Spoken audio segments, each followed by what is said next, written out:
तुला राशि वालों, आप सभी का बहुत बहुत स्वागत है तुला राशि भिंड यूट्यूब चैनल में।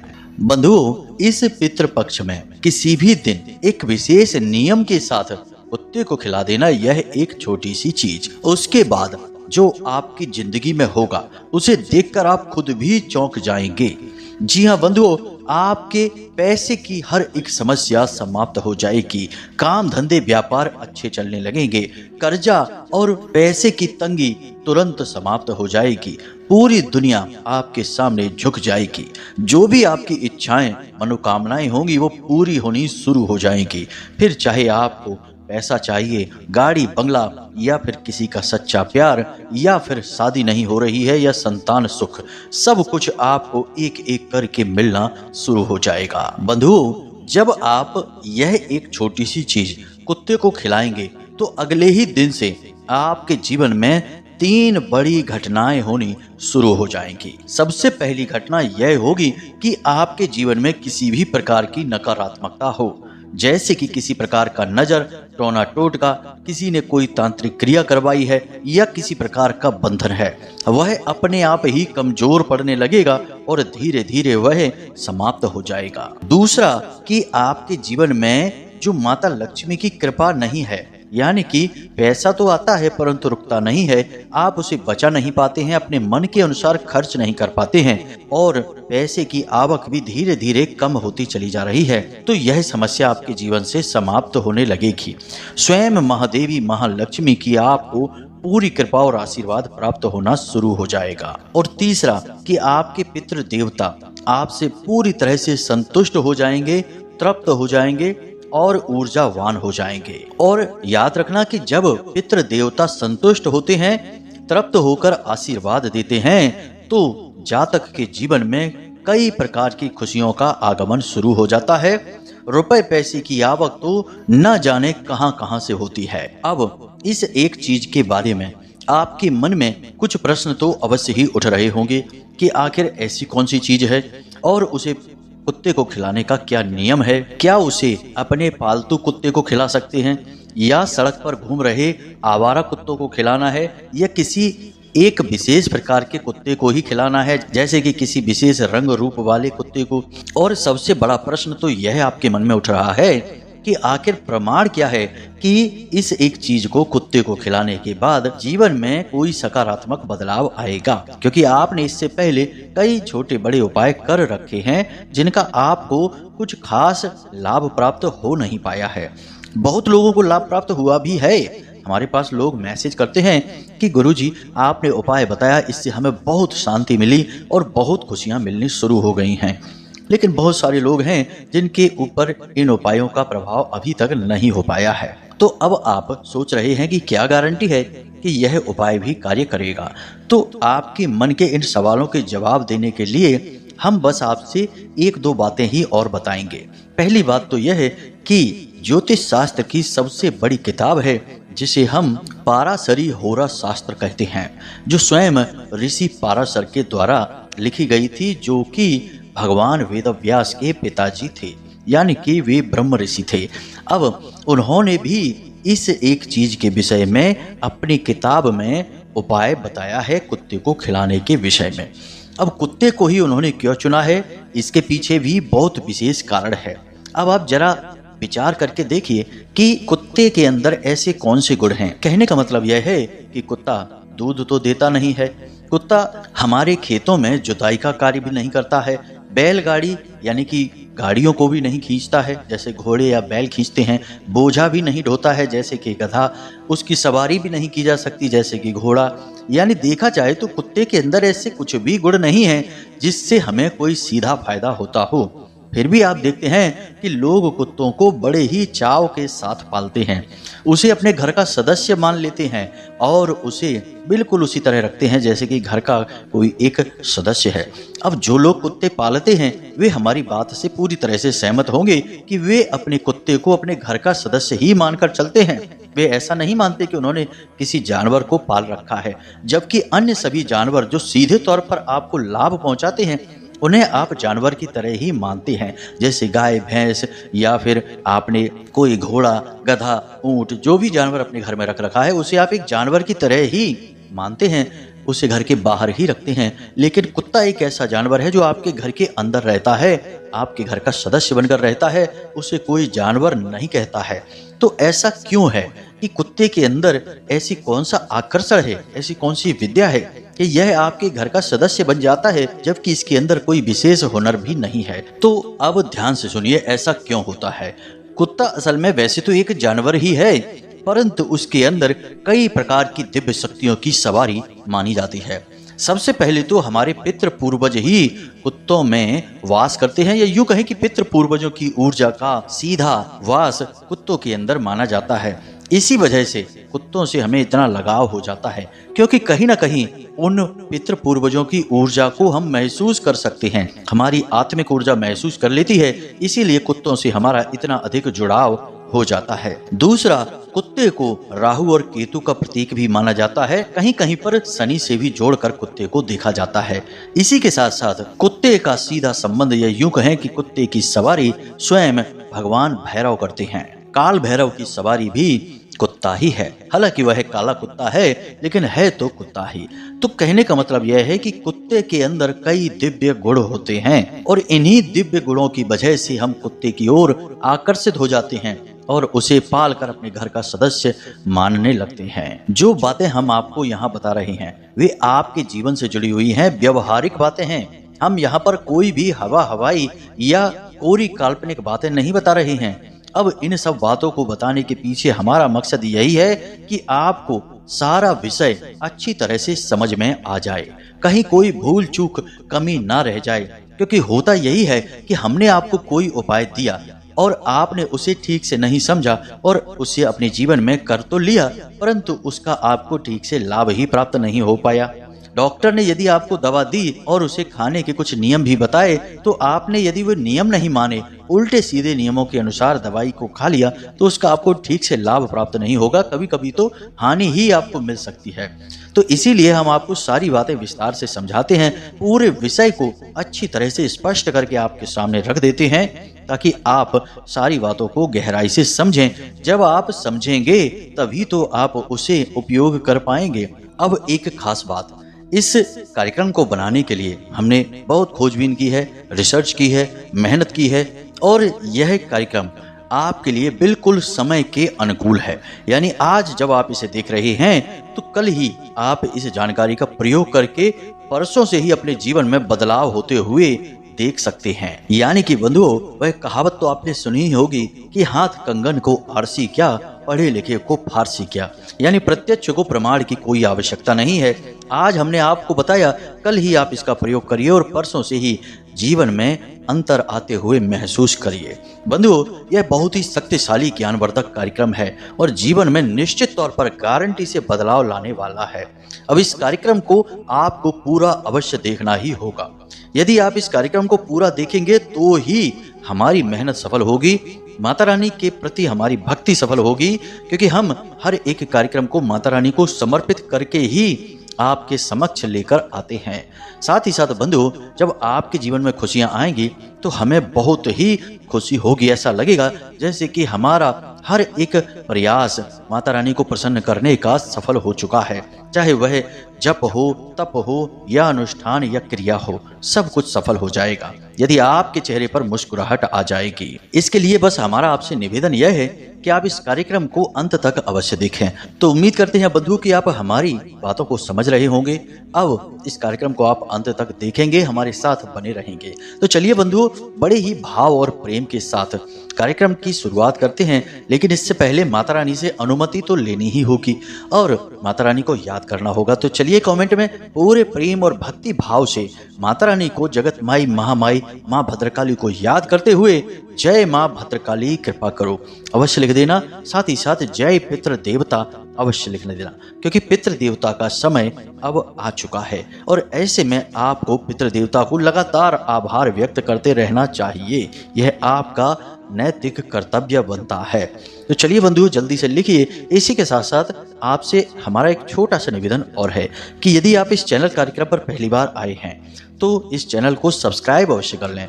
बगल में जो सब्सक्राइब का बटन दिख रहा है उसे आप अभी दबा दें। ऐसा करते ही आप न केवल हमारे बल्कि माता रानी के भी दिव्य परिवार के सदस्य बन जाएंगे। और जब माता रानी के दिव्य परिवार के सदस्य बन चुके हैं तो फिर डर काहे का। जो कुछ होगा सब देखा जाएगा। जब स्वयं माता रानी के आंचल में हमें जगह प्राप्त हो चुकी है तो दुनिया का हर एक कष्ट कुछ भी बिगाड़ नहीं सकता है। तो चलिए जल्दी से चैनल को सब्सक्राइब करिए, फिर आगे बढ़ते हैं। तो बंधुओं, अब ध्यान से सुनिए। आपकी कुंडली में कुछ ऐसे विशेष ग्रह योग बन रहे हैं जिनका आपको पूरा लाभ लेना चाहिए। जी हाँ बंधुओं, ये ग्रह योग आपको विशेष लाभ देने के लिए ही बन रहे हैं। अब ध्यान से सुनिए। आपकी कुंडली में दो विशेष ग्रह योग बन रहे हैं। एक तो शुक्र आदित्य योग और दूसरा मालव्य राज योग। इसी के साथ साथ कुछ समय के बाद यानी कि 2 या 3 दिनों के बाद सूर्य और केतु की युति भी बनने जा रही है। इसी के साथ साथ शनि का स्वराशि में शश योग भी बन रहा है। तो इन सब योगों के आपको कुछ विशेष लाभ होंगे।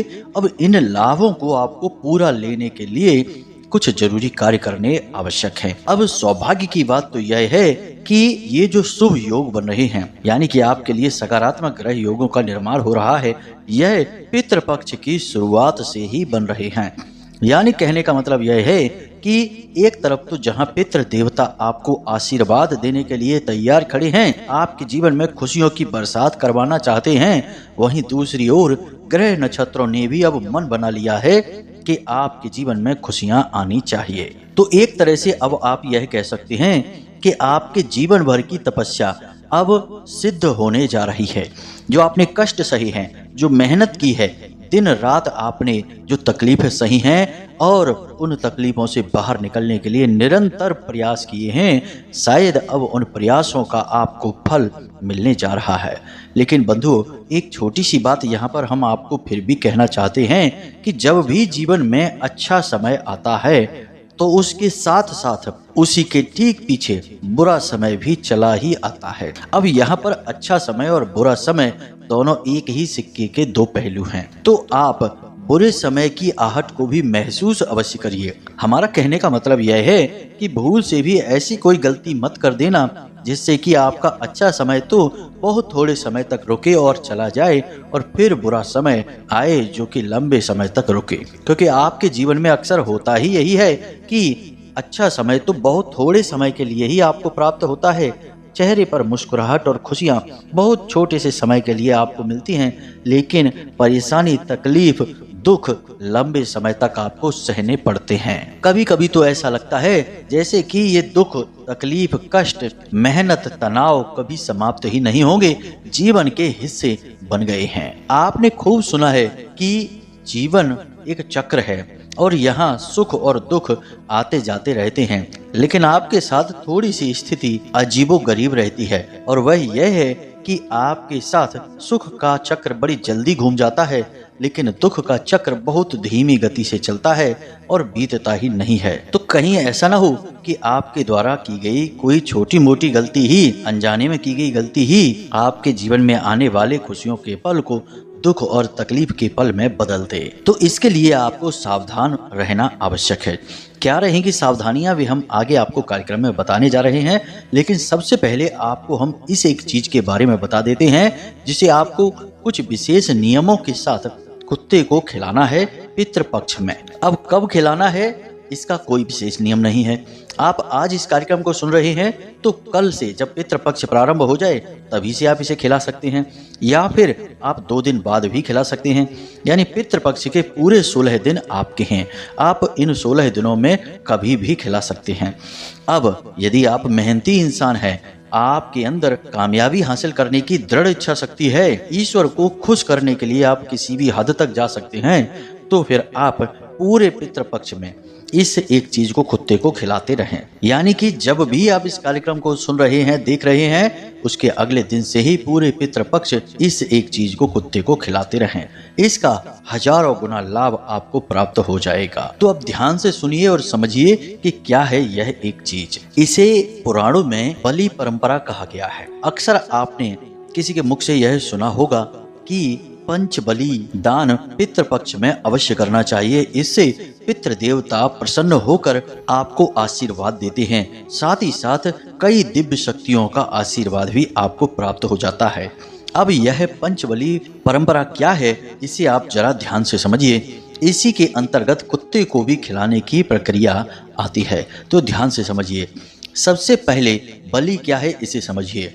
तो पितृपक्ष में जब हम किसी जीव जंतु को भोजन कराते हैं तो उसे बलि कहा जाता है। केवल पितृपक्ष के समय ही इस भोजन का नाम बलि होता है। और पंचबली का मतलब होता है 5 प्रकार के जीवों को भोजन कराना। जी हाँ बंधुओं, ध्यान से समझना। अब 5 प्रकार के जीव कौन कौन से हैं। सबसे पहला जीव है गाय। गाय का पितृपक्ष में बहुत बड़ा महत्व होता है। गाय के अंदर सभी देवी देवताओं का वास माना जाता है और गरुड़ पुराण के अनुसार गाय ही एकमात्र ऐसा जीव है जो आपको वैतरणी नदी पार करने में मदद करेगी। अब वैतरणी नदी क्या है इसे आपने शायद कभी सुना होगा, तो हम आपको बता देते हैं कि जब इंसान की मृत्यु हो जाती है और वह मुक्ति प्राप्ति के लिए मार्ग पर आगे चलता है तो उसे एक नदी पार करनी होती है। अब उस नदी के अंदर भयंकर से भयंकर चीजें होती हैं और उसे पार कर पाना बहुत ही कष्टप्रद होता है। तो जो इंसान गाय को भोजन कराता है, उससे प्रेम करता है, वह उस वैतरणी नदी को गाय की सहायता से आसानी से हंसते हुए पार कर लेता है। और जो दुष्ट होते हैं, जो गायों का सम्मान नहीं करते, भोजन नहीं कराते, उन्हें बड़े ही कष्ट सहने पड़ते हैं और सैकड़ों वर्षों तक उसी नदी में पड़े रहना पड़ता है। तो यह प्रक्रिया है। अब दूसरा बलि है श्वान बलि, यानी कि कुत्ते को भोजन कराना। कैसे कराना है हम यह सब आपको बताएंगे। तीसरा भोजन यानी बलि है काक बलि, यानी कि कौवे को भोजन कराना। और चौथी बलि है देवादि बलि, जिसमें कि अन्य सभी देवी देवताओं को भोजन कराना। और पांचवी बलि है पिपीलिकादि बलि, यानी कि तमाम तरीके के कीट पतंगों और चींटियों को भोजन कराने का नियम। अब यहाँ पर हम 5 प्रकार से भोजन परोस रहे हैं अलग अलग प्रकार के जीव जंतुओं को, और इन सब जीव जंतुओं के माध्यम से, दिव्य शक्तियों के माध्यम से हर एक प्रकार की ऊर्जा संतुष्ट हो जाती है। अब यह कार्य पितृपक्ष में ही क्यों किया जाता है, इसे आप ध्यान से समझिए। पितृपक्ष जो 15 दिन या 16 दिन का होता है, इसे मृत्यु का पक्ष भी कहा जाता है। इसीलिए इस पक्ष में कोई भी धार्मिक मांगलिक कार्य नहीं किए जाते हैं। धार्मिक कार्य तो हो जाते हैं लेकिन मांगलिक कार्य नहीं किए जाते। नया सामान नहीं खरीदा जाता, विवाह मुंडन संस्कार वगैरह नहीं किए जाते हैं।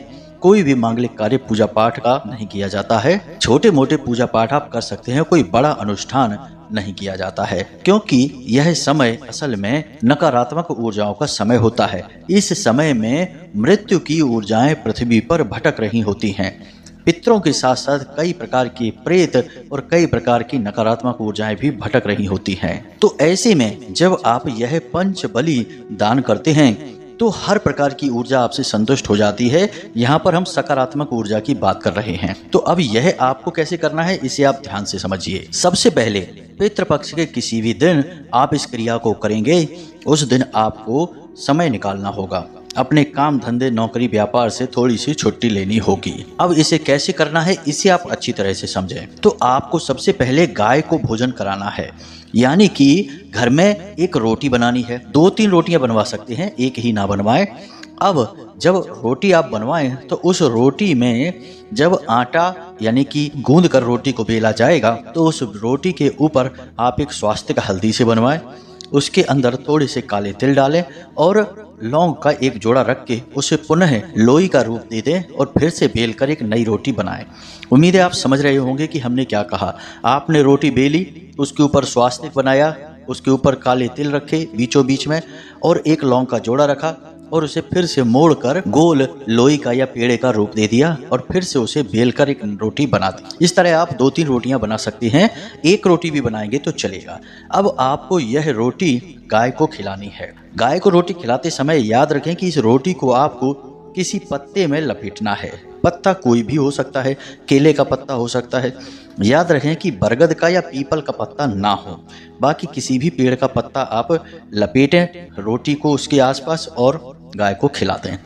जब आप गाय को खिलाएं तो आपका मुख दक्षिण दिशा की ओर होना चाहिए। अब बिल्कुल ठीक ऐसी ही आपको एक रोटी और बनानी है, लेकिन उस रोटी में आप थोड़ा सा गुड़ और रखेंगे। जी हाँ बंधुओं, यानी एक रोटी आपने गाय के लिए बना ली। अब बिल्कुल इसी प्रक्रिया से एक रोटी कुत्ते के लिए भी बनानी है, लेकिन इस रोटी में आपने थोड़ा सा गुड़ भी रखना है। अब आप इस रोटी को जब कुत्ते को खिलाएंगे तब भी आपका मुख दक्षिण दिशा की ओर होना चाहिए। अब शिव पुराण में लिखा है कि यदि श्राद्ध पक्ष के दौरान दक्षिण दिशा की ओर मुख करके कुत्ते को रोटी खिलाई जाए, जिसमें कि गुड़ भी मिलाया हो, हल्दी और लौंग और काले तिल भी मिलाए गए हों, तो वह सीधे पितृ देवताओं का भोजन बन जाता है। तो जब आप कुत्ते को खिला रहे हों तो एक बार यह बात जरूर बोलें। क्या है यह बात? ध्यान से सुने। श्याम और सबल नाम के 2 कुत्ते हैं, मैं इन्हें अन्न का भाग दे रहा हूँ, इन्हें भोजन करवा रहा हूँ। ऐसा आपको इसलिए बोलना है क्योंकि पितरों के जो कुत्ते हैं उनका नाम श्याम और सबल ही है। तो जब आप उनका नाम लेकर उन्हें भोजन देंगे तो यह भोजन सीधे पितृ देवता ग्रहण कर लेंगे। अब आते हैं काक बलि पर। काक बलि के लिए आपको कौवे को एक पूड़ी बनवानी है। जी हाँ बंधुओं, पराठे भी बनवा सकते हैं, रोटी ना दें। साधारण सी एक पूड़ी बनवाएं और कुछ मीठा खीर वगैरह भी बनवाएं और उसे अपने घर की छत पर रख दें और कौवे के लिए कहें कि हम अपने पितृ देवता को यह भोजन समर्पित कर रहे हैं। अब जैसे ही आप यह बोलेंगे और वहां से चले आएंगे तो निश्चित तौर पर कौवे आकर उस भोजन को खाएंगे ही खाएंगे और यह आपके काक बलि का एक विधान पूर्ण हो जाएगा। अब बात करते हैं देव बलि की। तो देवताओं को भोजन देने के लिए आपको एक पत्ता लेना है और उस पत्ते पर थोड़ा सा भीमसेनी कपूर रखना है और आपको अपने घर के पूर्व दिशा की ओर जाना है। घर के अंदर ही रहना है, बाहर नहीं निकलना है। पूर्व दिशा में बैठना है, पूर्व दिशा की ओर ही आपका मुख होगा और आप थोड़ी सी खीर और पूड़ी अपने साथ रखें और पत्ते के ऊपर ही इस कपूर को जला दें और 5 आहुतियां इस मंत्र के उच्चारण के साथ उन्हें समर्पित करें, यानी कि उस अग्नि में डालें। कपूर में छोटी छोटी आहुतियां, यानी कि थोड़ा सा पूड़ी का टुकड़ा और थोड़ी सी खीर, बिल्कुल जरा सी आपको लेनी है और यह मंत्र बोलना है, सर्वदेवताभ्यो नमः, सर्वदेवताभ्यो नमः। इस तरह से आपको बोलना है और इस मंत्र को बोलते हुए 5 आहुतियां आपको उस अग्नि में समर्पित करनी है। कपूर आप ज़्यादा सा रख सकते हैं और कोशिश करें कि जो भी आहुतियां आपने दी हैं वे पूर्ण रूप से भस्म हो जाएं। जी हाँ बंधुओं, भीमसेनी कपूर इसके लिए सर्वोत्तम रहने वाला है।